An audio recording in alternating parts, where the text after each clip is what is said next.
early 80s, I went to a place called Greenleaf Golf and Tennis Resort in Haines City, Florida. Was there for a while.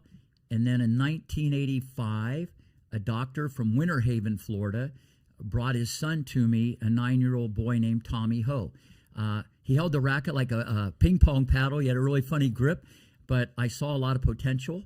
To fast forward that story, he became the most dominant junior tennis player ever. Yeah. He won Kalamazoo at 15 years old as an 18-year-old in 1988. The youngest, that record still stands today. He won more gold balls in Sampras, Agassi, Chang than anybody.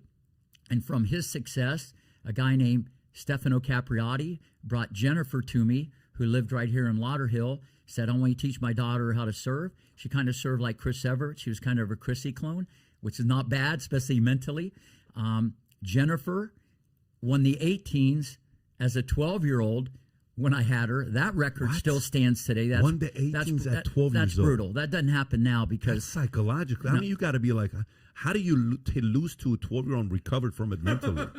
You know what I'm saying? When you're 18, senior in high school, you lose to a she probably retired a lot people that had big dreams. Yeah.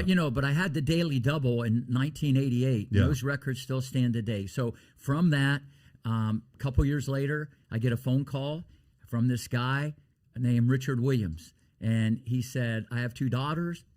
I heard of them in the New York Times. I guess Venus was undefeated in the 10 and under. And he goes, really funny guy. The only thing I knew about Compton was like riots and that type of stuff. And he goes, if you come to Compton, I promise I won't get you shot, okay? And I thought the guy was hilarious. And I never go see someone. They either come to the academy or I see them at a junior tournament. So I just figured I'll take a shot. So obviously, it's the best vacation I ever took, going to Compton, California. So I go to Compton. I flew out there one weekend in May, right before summer. And it was just like yesterday.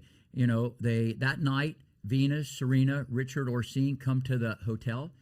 Venus on one leg, Serena on the other, hugging, kissing, close-knit family, just like you see in that movie. Richard pulls out a piece of paper.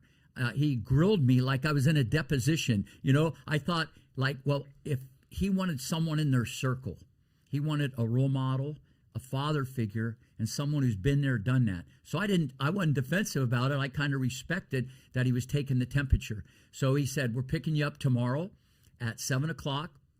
That bus you see in the movie, okay? So at 7 o'clock, they pick me up. I get in the passenger side. I get harpooned in the buttock. There's a spring sticking up. I look in back. You got Venus and Serena back there. There's McDonald's wrappers. There's 4 months worth of garbage. There's ball hoppers. It was crazy. It was like I was in a movie. Now remember, I'm at a 5-star resort. Now I hear I'm in Compton. I'm in this bus that's wobbling around. He goes, we're going to East Compton Hills Country Club. So we go, and about 10 minutes into the ride, I'm looking around, and I'm going, this is a strange place for a country club. We pull up to a park. We get out. There's about 20 guys shooting hoops. There's people smoking. There's people drinking. There's people passed out. We get out. Now listen to this. It's 1991, all right? They go, hey, Richard. Hey, King Richard. They called the guy King then. We had to go across because they knew who he was, and they knew who the girls were. They go, hey, VW. Hey, Meek. Serena's middle name is Serena Jamaica Williams. So we go across the basketball court. It parts like the Red Sea. Like these kids are celebrity. And they're 2 little hamburgers at 9 and 10 years old, you know. So we go across the basketball court, onto the court. I had a box of Wilson balls shipped there. And he goes, Rick, we don't use new balls. I want old balls. I want them digging. I want them bending, digging out the balls. I got it.